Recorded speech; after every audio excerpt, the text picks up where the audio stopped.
File handling అంటే ఏంటి? It's nothing but storing and reading data from A file instead of keeping it only in memory. అంటే temporary మెమరీలో మాత్రమే డేటాను ఉంచకుండా దాన్ని పర్మనెంట్గా హార్డ్ డిస్క్లో స్టోర్ చేస్తాం. అండ్ అలానే మనకి ఎప్పుడు కావాలంటే అప్పుడు దాన్ని రీడ్ చేయడానికి, రైట్ చేయడానికి. ఇప్పుడు 2 టైప్స్ ఆఫ్ ఫైల్స్ ఉంటాయి. First, text file stores data as characters. ఇది .txt ఆర్ CSV ఫార్మెట్లో ఉంటుంది. నోట్ ప్యాడ్లో జస్ట్ ఒక చిన్న ఇన్ఫర్మేషన్ రాసి దాన్ని సేవ్ యాజ్ చేయండి.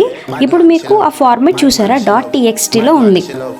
Second, binary file stores data in computer format, అంటే 0s and 1sలో స్టోర్ చేస్తుంది. ఇప్పుడు basic steps in file handling.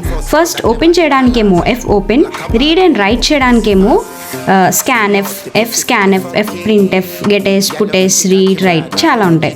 Next, file close చేయడానికి F close. File open modes.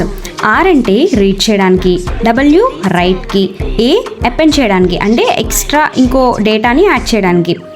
R+ అంటే రీడ్ అండ్ రైట్, W+ అన్నా సరే read and right. But ఈ రెండాటికి difference ఏంటంటే R+ అంటే ఫస్ట్ ఒక ఫైల్ అనేది ఎగ్జిట్ అయి ఉండాలి అండ్ అలానే కొత్తగా రైట్ చేసేటప్పుడు పాత డేటాని ఎరేజ్ చేయదు, ఎరేజ్ చేయకుండా న్యూగా డేటాని రాస్తుంది. W+ అంటే ఒకవేళ ఫైల్ కనుక ముందుగానే ఉంటే ఆ డేటా అంతా ఎరేజ్ చేసేస్తుంది, కొత్తగా న్యూ ఫైల్ని క్రియేట్ చేస్తుంది. ఇన్ కేస్ పాత ఫైల్ ఏమీ లేకపోతే న్యూగా కొత్త ఫైల్ని క్రియేట్ చేస్తుంది.